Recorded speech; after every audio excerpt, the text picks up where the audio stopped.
Open your mind to a tale as old as time itself, sourced from a book of antiquity, the Bible. In the genesis of everything, before the first ray of sunlight kissed the earth, before stars were scattered across the cosmos, even before the concept of time itself, there was God. He existed without beginning, but solitude was not his state. In his divine essence, God was three distinct entities, coexisting harmoniously, each one equal and eternal. He yearned for companionship, for beings to share his existence. Thus, he created a multitude of angelic beings to surround his throne, offering praise and reverence. One among them, Lucifer, led a third into rebellion. They were cast out, and Lucifer became Satan. But this tale is not about them, rather about God's interaction with mankind. In the grand beginning, God manifested the heavens and the earth from nothingness into existence. A formless world, blanketed in void, was awakened by the divine voice that commanded, "Let there be light."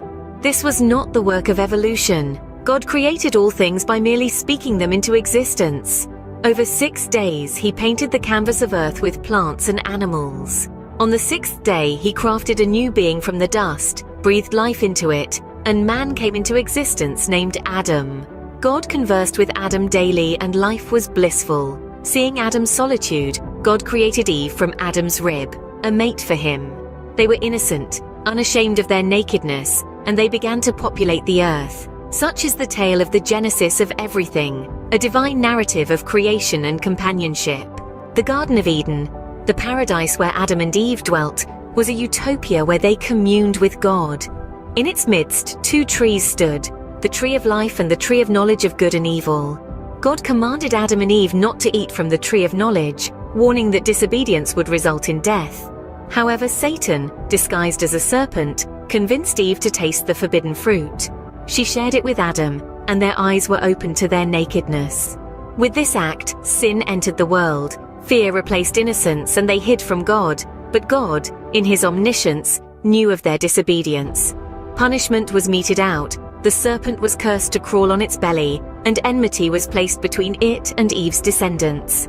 Eve was condemned to pain in childbirth and submission to her husband. Adam was sentenced to toil the ground for sustenance, and death became their fate.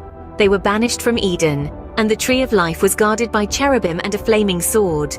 Yet in the midst of judgment, God revealed the first promise of redemption.